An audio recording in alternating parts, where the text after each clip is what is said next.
Buenas noches. ¿Qué tal? Hola Jorge, ¿cómo estás? Muy bien. ¿Vos qué tal, Lucía? Qué bueno Bien, verte. gracias, súper bueno verte. Pues buenas noches a todos. Mi nombre es Lucía de Sola. Aquí estoy de representante de Casa de la Cultura El Salvador, con Alexandra Litton Regalado, que es casi quien siempre hace las entrevistas, y con Efra Caravantes.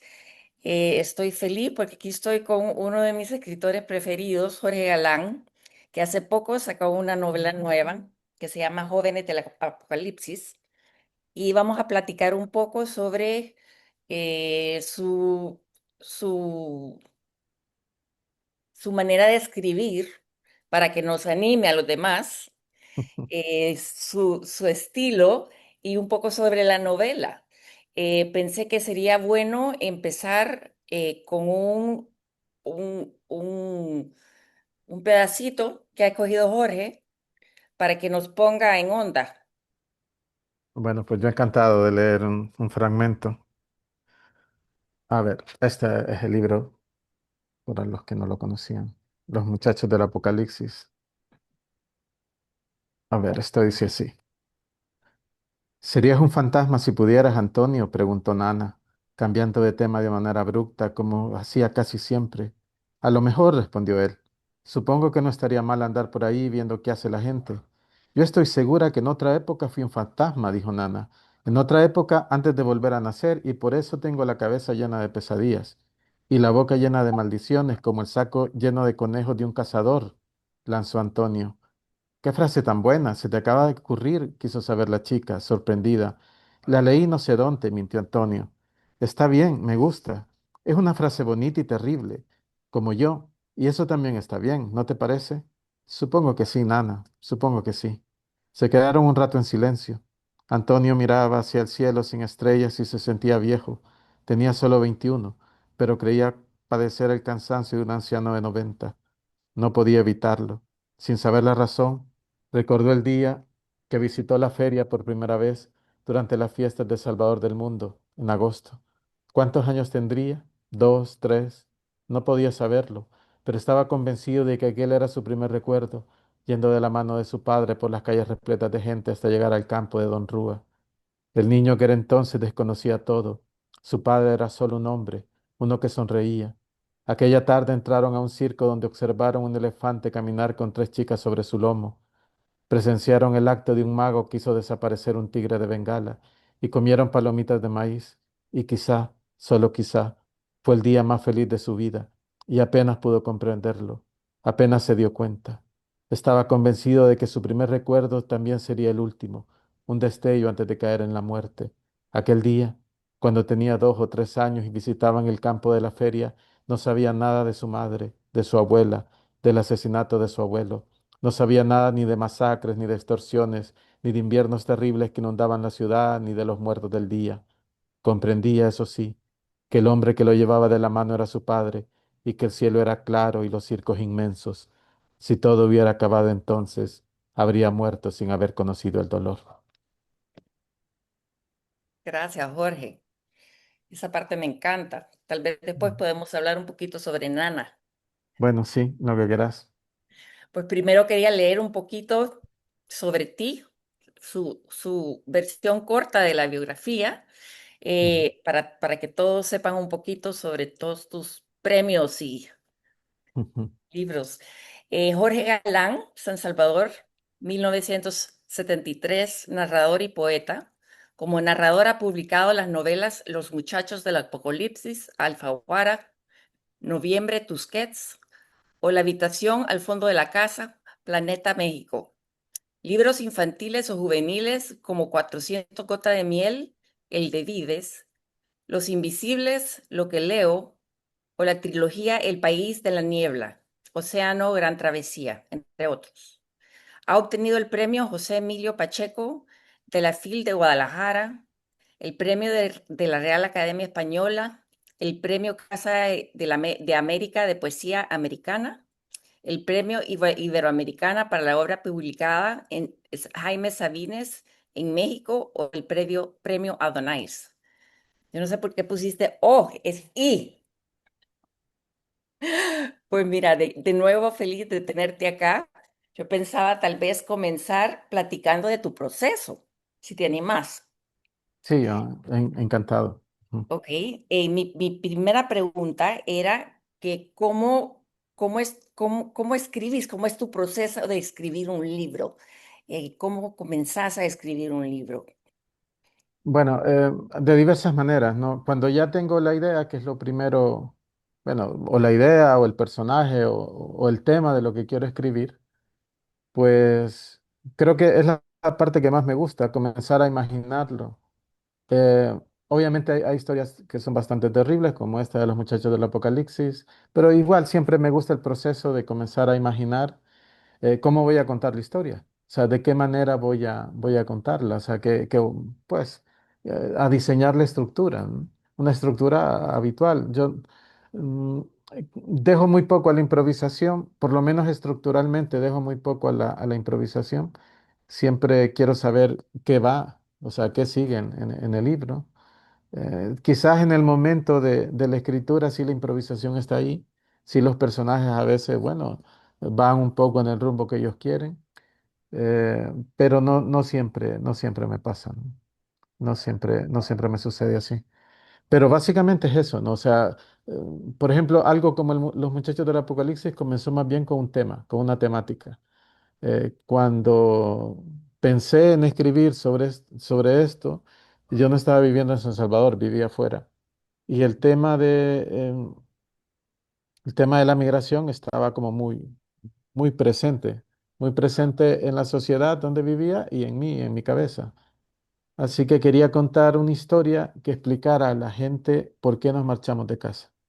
Quería contar eso, ¿no? Quería decirles, bueno, así se vive en San Salvador y por eso, o así se vive en El Salvador y por eso tenemos que marcharnos. O sea, no es que nos vayamos de vacaciones. O sea, el inmenso porcentaje, la mayoría de los que se marchan en un país como este, lo hacen por diversas razones que siempre son muy duras. Así que quería contar eso. Entonces, a partir de esa temática que tenía en la cabeza, comencé a desarrollar una historia. Mil gracias. Yo iba a seguir sobre el tema del proceso, pero creo que hablas, lo que decís es muy interesante y quisiera saber un poquito más sobre este tema del apocalipsis. Para lo que no hemos leído la novela, Ujú. em, o queremos entrar un poco a tu cabeza. Yo creo que el tema del apocalipsis para mí tiene dos connotaciones. Bueno, podría tener tres, pero yo creo que dos. Uno, que vivimos en una sociedad que parece no tener un arreglo, porque claro, o sea, ahora es una sociedad menos violenta, pero es menos violenta cuando uno piensa en una clase específica de violencia. Pero hay muchísimas clases de violencia que en esta sociedad están muy arraigadas y personas que, bueno, que viven en un constante hecho violento, o sea, en una violencia cotidiana. Solo pensemos que El Salvador es uno de los países que en algunos años ha salido como primero en el maltrato infantil, por ejemplo. O sea, esa es una clase de violencia. Y hay muchísimas, ¿no? Entonces, a veces a mí me daba la sensación que vivíamos en una sociedad que no tenía salida, que estábamos viviendo cotidianamente nuestro propio apocalipsis. Eso es una de las connotaciones. La segunda es que pensaba que estamos constantemente en el final. Eh, Fíjate, a mí me hacía acordarme este libro mucho porque cuando tenía cierta edad, 17, 18, yo tenía un pequeño grupo de amigos con los que jugábamos basquetbol o al fútbol, esas cosas, ¿no? Dos de ellos se marcharon a Estados Unidos y no los volví a ver más ni a saber de ellos. En esa época no había redes sociales, fue hace algún tiempo. Y a otro lo mataron. Y lo mataron de la manera más burda, ¿no? Estaba en el centro, se peleó con alguien a los gritos y le dispararon y lo mataron. Así que tenía yo 18 años y tenía que comenzar otra vez, ¿no? A bregar en una existencia. Entonces, bueno, luego me tocó que mis primos, que eran muy cercanos a mí, se marcharan. O sea, hay un montón de separaciones y en muchas tiene que ver o la sociedad en la que vivimos o que nos obliga, o sea, a convivir con una violencia perpetua o a marcharnos. Entonces, bueno, estamos acabando cosas prematuramente de una manera permanente. Así lo veo, al menos. Sí, sí, eso se comunica un montón en el texto. No sé si querías hablar un poco sobre el tema particular de Sonia, o si lo hacemos más Sí. adelante, o si es muy específico. Bueno, no, yo creo que está bien, ¿no? O sea, a mí era un tema que el de Sonia es un personaje que está basada en muchas personas. ¿No?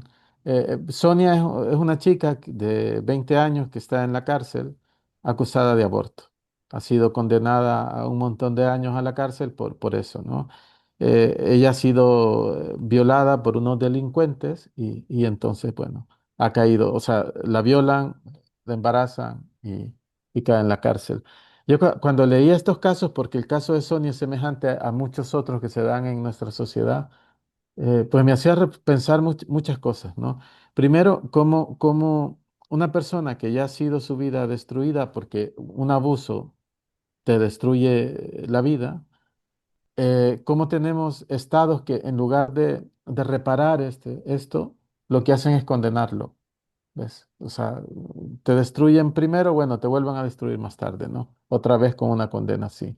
Y no me refiero a un estado en específico, sino que esto se ha venido dando en El Salvador eh, desde siempre, supongo, o sea, desde el siglo pasado, ¿no? No sé desde cuándo, pero yo creo que nunca hemos tenido una legislación que abone por cuidar a las personas que están en una situación semejante. Por otro lado, pensaba que somos una sociedad donde un enorme porcentaje de personas practica una religión, sobre todo la cristiana, dígase evangélica, católica, lo que sea, y sin embargo somos un pueblo tan poco empático en este tipo de situaciones y tan poco piadoso. Y yo creo que estos casos deberían de hacernos reflexionar al respecto, ¿no? Así que el caso de Sonia era como, pues, o sea, quería hablar de él, quería contar lo que sucedía, quería, bueno, o sea, mostrar cómo esta persona eh, es una persona real. ¿Cómo decirlo? O sea, no quería que Sonia fuera una estadística, no quería que Sonia fuera una noticia, quería que quien leyera el libro comprendiera que Sonia era una persona real, con sentimientos, con frustraciones, con miedo, con todo eso lo que tiene una persona. Gracias, Jorge. Sí, y es increíble, para mí es increíble también que el país a donde siempre hemos mirado como referencia, que es Estados Unidos, a muchos de nosotros, Estados Unidos, hace poco, pues no hace tan poco, pero hace poco le dieron vuelta a Roe v. Wade, que es con el tema del aborto también. Ujú. Entonces es increíble como ese tema se ha hecho tan extremo en tantos lugares ya. O sea, que lo que tú hablas, o sea, no es solo en El Salvador. O Sí, sea, yo entiendo que no, ¿no? Quizás hay sociedades más abiertas al respecto, más empáticas, pero hay otras, sobre todo últimamente, que bueno, es un tema difícil, ¿no? Es un tema muy, muy difícil. Mm. sí, pasemos, pero mira, me interesa un montón lo que estás diciendo sobre la religión. Fíjate Sí. que pensé, primero te mencioné a Nana, tal vez Ujú. podemos hablar un poquito sobre Nana y su concepto de la vida y quién es Nana. No sé si es un símbolo particular. Y de ahí pasar a Franco, que es Ujú. otro personaje que a mí me encanta. No sé si más adelante pensás leer algo sobre Franco o... Sí, sí, pensaba leer algo sobre Buenísimo, Franco. buenísimo.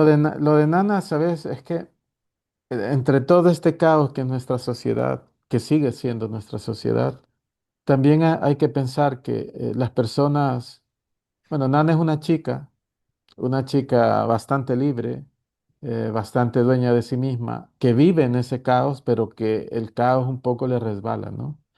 Y Nana es todas esas personas capaz de enamorarse incluso en las peores condiciones, ¿no? Porque eso sucede cotidianamente en El Salvador. Por muy terribles que sean las condiciones, la gente sigue enamorándose, la gente sigue sintiendo cosas, la gente sigue yendo adelante, teniendo sueños. Y Nana representa un poco eso, ¿no? O sea, cuando el resto está en las peores condiciones, pues ella es una pequeña luz. Y la veo así, la veía así el personaje. Y por eso te digo, representa miles y miles de muchachas que aún conservan eso, incluso en la tormenta, ¿no? Así que bueno, ella es como una pequeña luz en el libro. Y la voy construyendo como muy, muy de a poco, saliendo muy de a poco, siempre en un momento, bueno, tiene un momento especial y específico de aparecer en el libro constantemente. Así que bueno, me gusta ese personaje porque lo que cuenta es muy terrible el libro, porque son situaciones cotidianas de Salvador, pero ella, bueno, es un respiro, ¿no? Es un día de luz. Sí, es el amor, y es muy joven, ¿no? Es muy joven, sí. Es más joven que el resto de jóvenes Sí, en el todos son mundo. jóvenes, pero ella es la más joven, ¿no? La más joven de todos. Ya ha Quizás vivido hablando cosas ya de, terribles, ¿no? perdón, Ya ha sí, vivido cosas terribles, pero aún así tiene ese espíritu que la conserva intacta. y pensabas en una generación en específico cuando hablabas de Nana. No, no en específico, pero sí pensaba que uno puede encontrarse muchas personas así a lo largo de la vida. O sea, yo me he encontrado muchas personas así en El Salvador, pues que a pesar de todo son una luz en el desierto, ¿no? O sea, y me parece maravilloso que suceda. Eh, en Franco sí pensaba en algo en específico, ¿sabes? Contame. Fíjate, yo creo que en nuestra sociedad se dan situaciones, pues sí, ¿verdad? O sea, de personas muy oscuras, pero que tienen su lado amable. Y yo recordaba, bueno, no era exactamente así, pero cuando yo tenía cierta edad, yo me crié jugando basquetbol. Jugaba basquetbol siempre y no sé qué. Yo tendría unos 14 15 cuando conocí a una persona que era, si yo tenía 14 él tendría unos 20 años o algo así, 19 o 20 y llegaba a la cancha a jugar, ¿no? Y él era como muy, muy considerado, muy amable, era un amigo estupendo, realmente. Estaba mayor que nosotros y jugaba con nosotros y era la persona a la que en esa edad le preguntabas cosas o bueno, era una persona muy amorosa.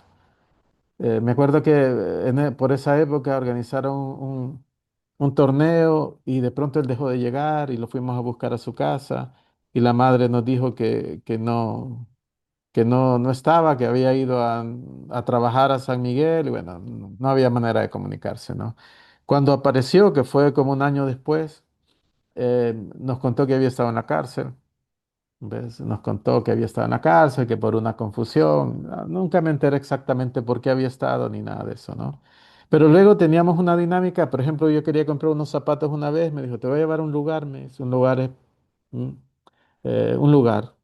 Y fuimos al centro de San Salvador, a un lugar donde pues él decía, bueno, no sé si es cierto tampoco, que llevaban mercadería que conseguían de una manera fraudulenta, ¿no?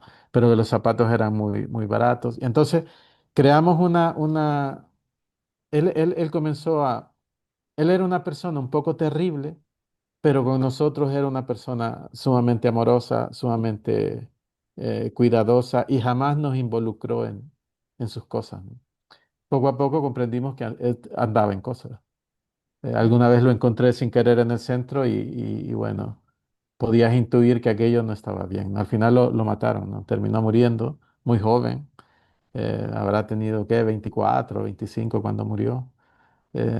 Y ya está. O sea, y entonces cuando estaba construyendo Franco pensaba en esa clase de relaciones con personas que pueden ser, yo no sé cómo era él en realidad. O sea, ese lado oscuro de él no lo conocí realmente, porque estaba muy alejado de nosotros. A veces veíamos cosas, pero muy poco. Entonces, pero me lo recordaba, ¿no? ¿Cómo puede ser una persona a la vez tan terrible y tan tierno, tan amoroso por otro lado? Y además filosófico. Bueno, eso ya es una patraña del escritor, o sea, lo hice así porque, bueno, hay personas que he conocido así que habrán leído algunos libros y hablan de esa manera y yo creo cita a Einstein y cita a no sé quién, y claro, a veces comienza a decir tonterías que no sabe, pero que tu interlocutor tampoco sabe y las toma por buenas, ¿no? Ujú. Entonces, bueno, es un poco eso. Pero a la persona que yo conocía no era así, realmente. Sí, pero es bien interesante porque sí, sí, sí parece saber un montón de cosas, un montón Sí, de, ¿verdad? Un montón de, ¿qué es la palabra? Contrastes, irónicos, ironías, tal vez. ha vivido mucho, Ujú. ha leído algunas cosas, es un hombre inteligente, pero que la vida lo ha llevado por derroteros terribles. Entonces quería mostrarlo así, a este personaje. Muy fuerte, muy duro, muy sanguinario, pero con eso, ¿no? Mira, y él dice en algún momento, dice que él se recuerda de una memoria que tiene de cuando era niño, de 12 años, Sí, sí, sí, recuerdo. sí, claro. Y él dice que siempre se imagina a través de su vida, siempre se imagina como ese niño de 12 años. Ujú. Y eso qué significa? Yo creo que, a ver, lo que significa es que él cree que sigue siendo lo mismo, o sea, que hay algo en su interior que permanece. No sabe cómo explicarlo, pero claro, uno piensa, bueno, el niño de 12 años, ¿quién soy?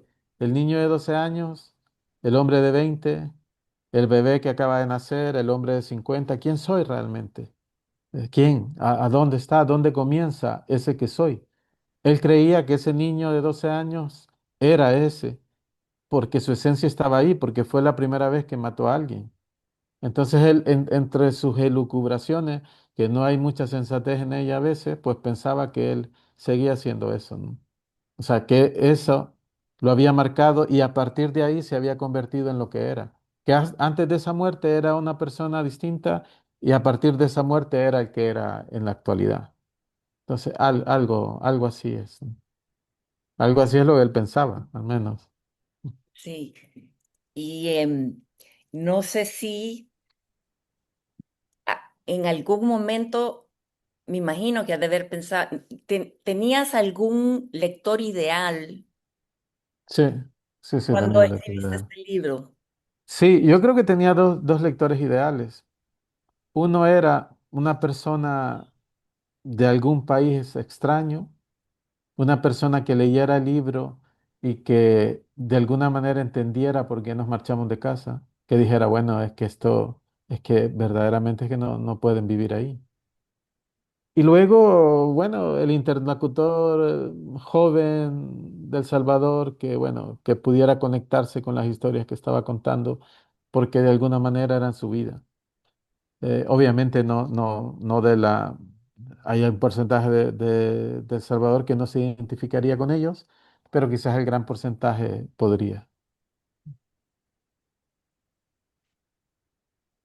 Tal vez nos podés leer, yo no sé si tenés, dijiste que tenías algo sobre Franco, a mí me encantaría oír un Sí, tenía algo fragmento. sobre él, un fragmento. Quiero ver, sí, este es. Eh, bueno,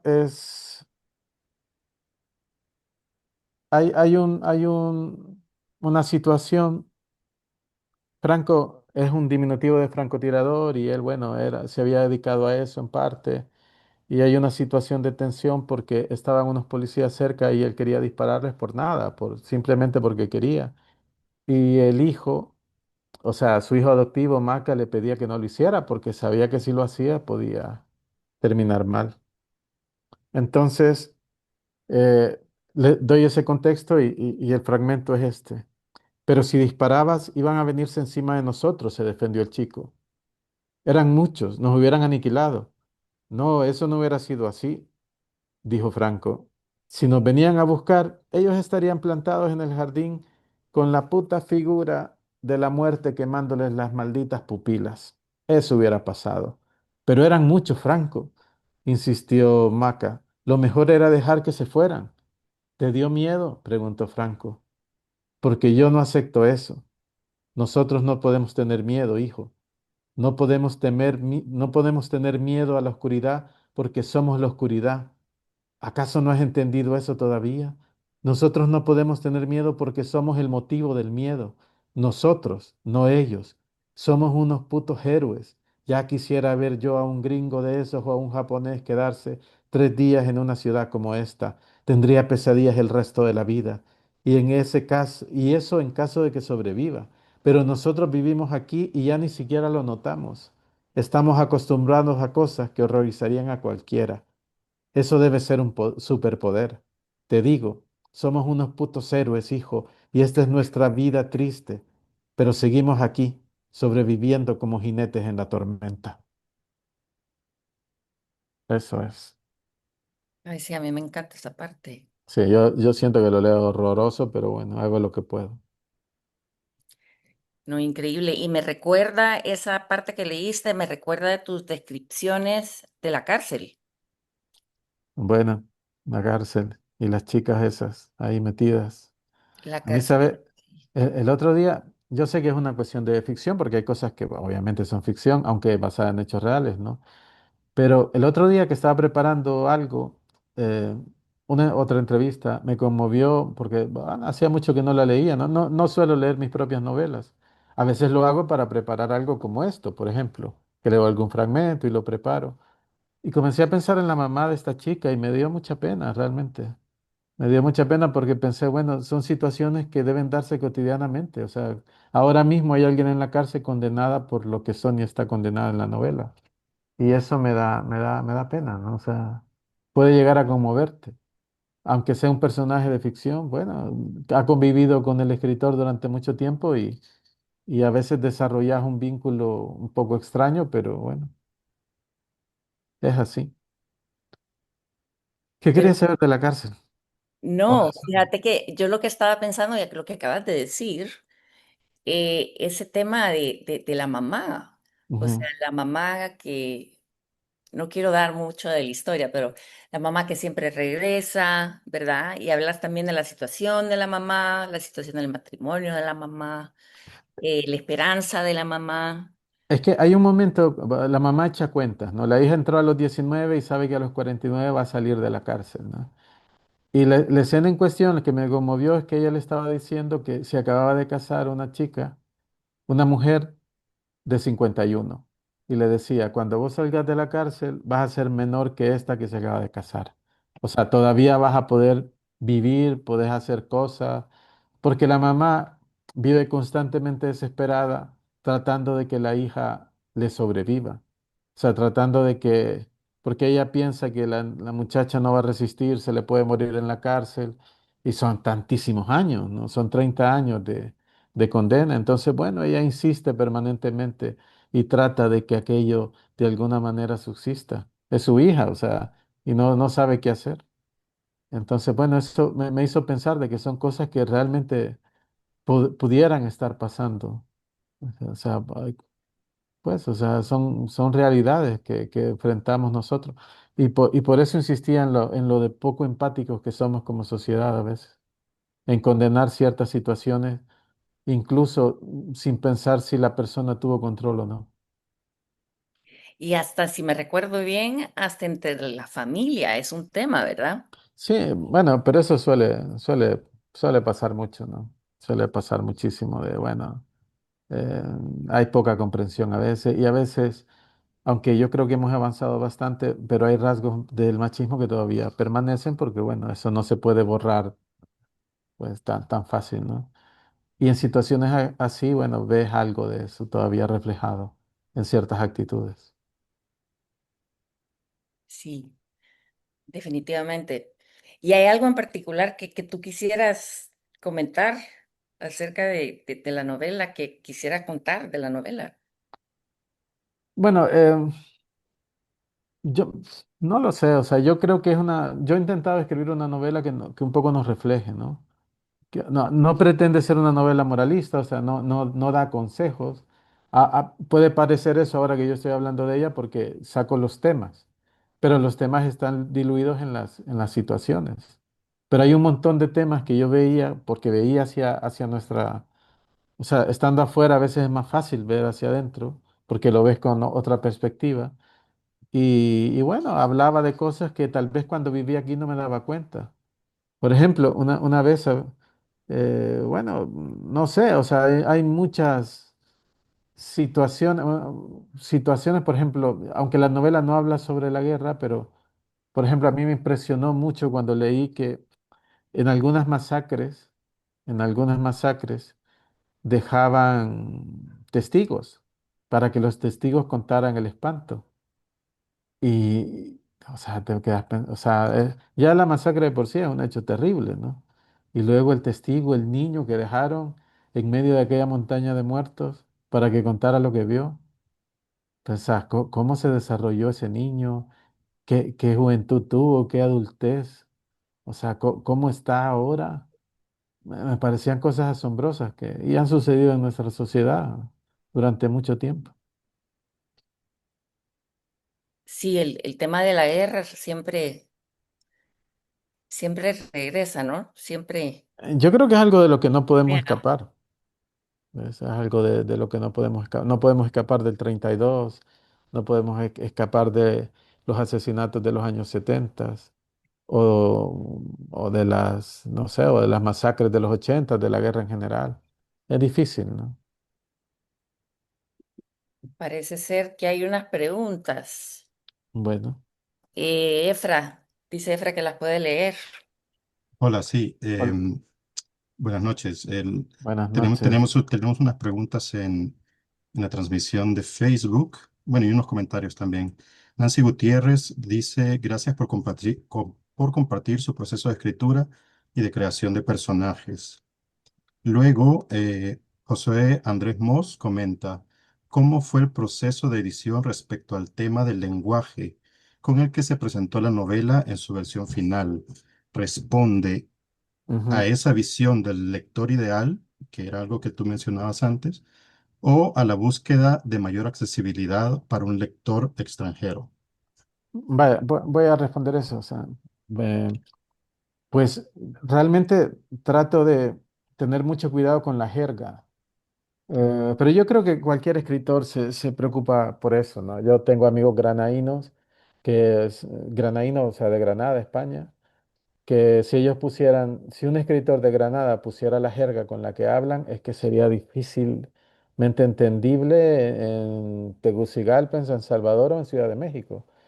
Entonces, bueno, hay cosas que nos suenan más, como habla un mexicano, nos suena más porque estamos muy relacionados con esa cultura, o como habla un colombiano, pero yo trato de ser muy cuidadoso a la hora de, o sea, de que se expresen, ¿no? O sea, tratar de ocupar un español estándar para que cualquier lector pueda entender lo que se está diciendo. Obviamente hay ciertas expresiones en salvadoreño que si las pusiera en el libro, pues sí, ¿verdad? Tal vez alguien de Panamá que leyera el libro, pues ya no lo entendería, o sea, lo volvería demasiado local y eso creo que puede ser difícil. Las editoriales igual te piden un poco eso también, te piden un poco que seas, o sea, puedes ocupar ciertas palabras, pero si son comprensibles en el contexto de lo que estás diciendo, no hay problema. Pero hay otras que, bueno, que sería una dificultad. Veamos, bueno, no sé si mencionarlo, pero cuentos de cipotes, yo creo que para las mismas, para los mismos salvadoreños actuales, alguien de 20 años, pues sería muy difícil entender cuentos de cipotes. Y sigue siendo un libro salvadoreño, ¿no? Pero escrito con una jerga que como el lenguaje va evolucionando permanentemente, pues ya esas palabras o esas expresiones no se ocupan y ya es difícil leerlo. Así que bueno, para no caer en eso, yo creo que era importante hacerlo de esa forma. Perfecto. Em, Lauri García Dueñas comenta nada más, saludos a todos los de la casa. Y una segunda pregunta de Carlos Asensio. Buenas noches, Jorge. ¿En El Salvador se te facilitó apoyo para escribir poesía? Bueno, tal como mencionaba Lucía al inicio, no solo eres narrador, sino también poeta. Y Ujú. entonces él comenta por este otro género. No, realmente en El Salvador, bueno, no sé a qué clase de apoyo se referirá, pero no hay algo así como becas o residencias literarias donde no existe algo así realmente. Así que no, o sea, creo que en nuestros países, bueno, eso es difícil, ¿no? Uno tiene que ir buscando sus propios caminos. Ahora, y bueno, antes, al inicio de cuando yo comenzaba a escribir, bueno, teníamos mucha ilusión de publicar en la DPI, por ejemplo. Ahora están editoriales como Calina, que bueno, que hacen más o menos esa labor, que se mantienen publicando, pero siempre es difícil realmente. Siempre, un país como el nuestro siempre ha sido difícil.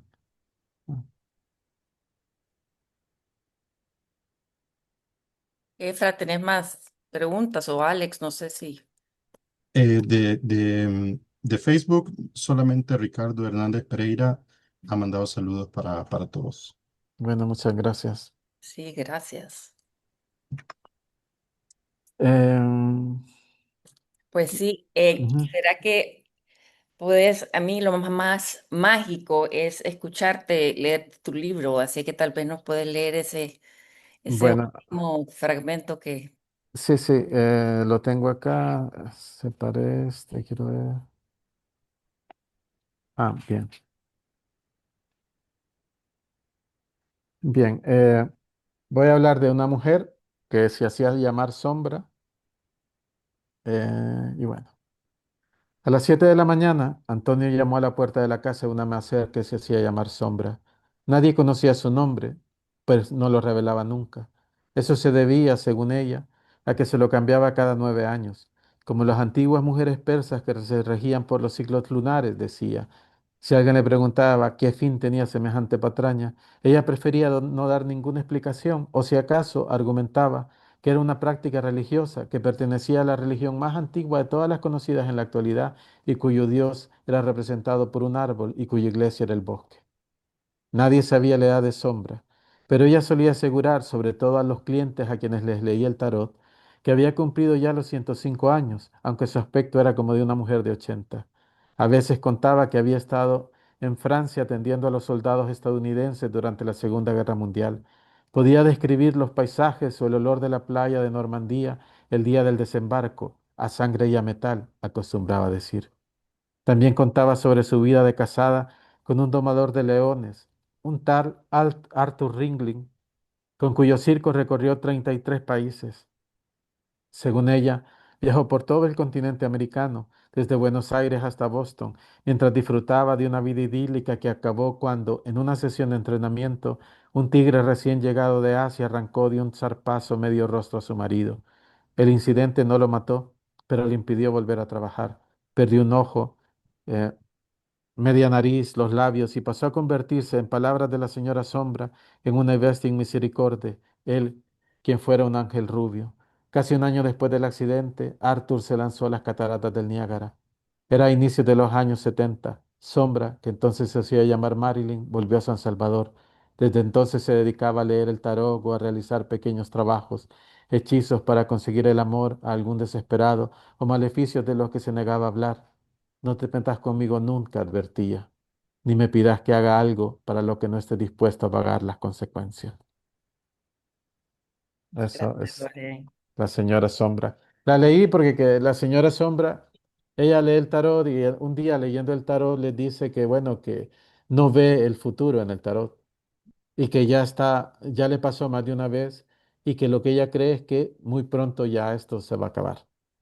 Dado que no lo ven las cartas y las cartas no mienten, según ella, pues piensa que ya todo se va a ir al carajo y listo. Así que bueno, ese es un personaje. O sea, la señora Sombra, Mira, un personaje más.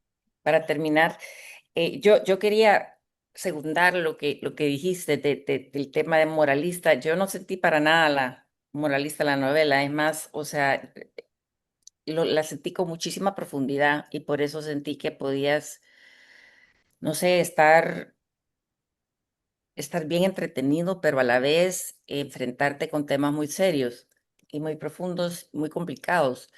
Eh, pero a la vez me la leí muy rápido, es muy entretenida, muy entretenida. Gracias.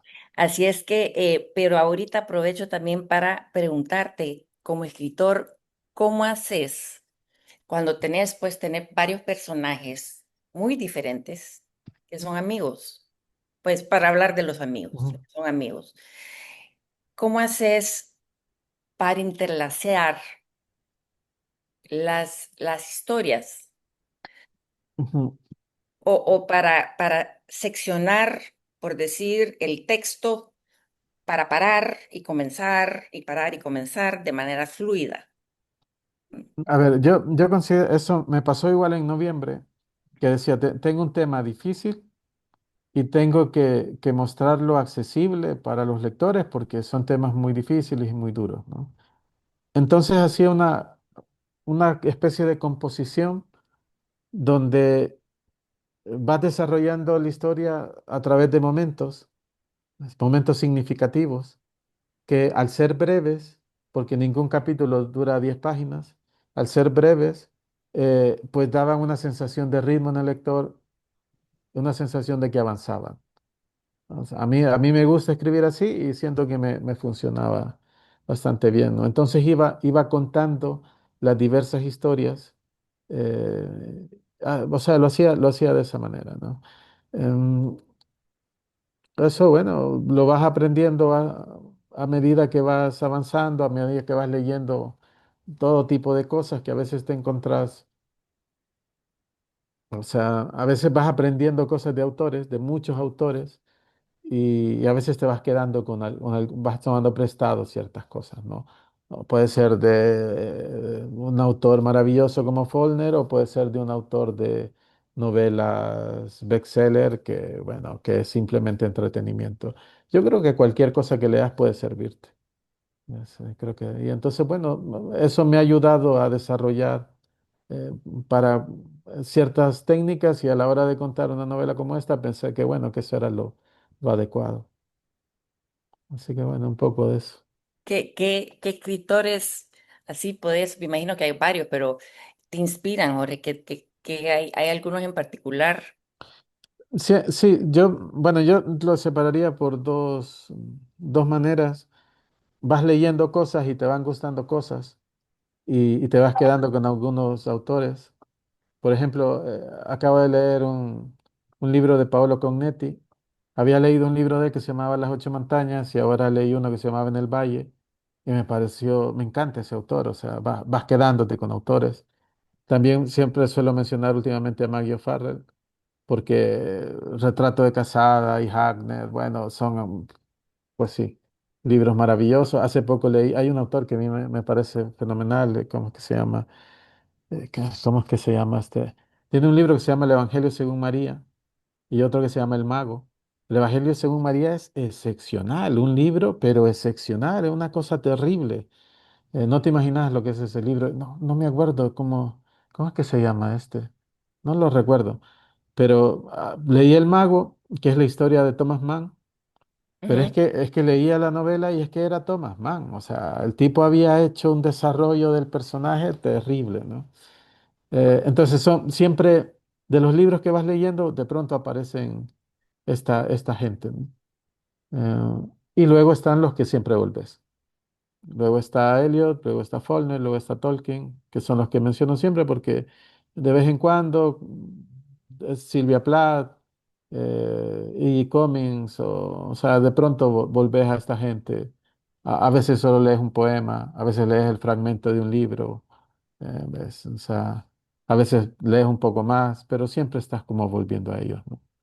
Así que bueno, lo separaría así, ¿no? Lectores de antes que permanecen siempre y lectores actuales que vas encontrando en el camino y que, bueno, algunos los dejas de lado y otros, bueno, volves a ellos.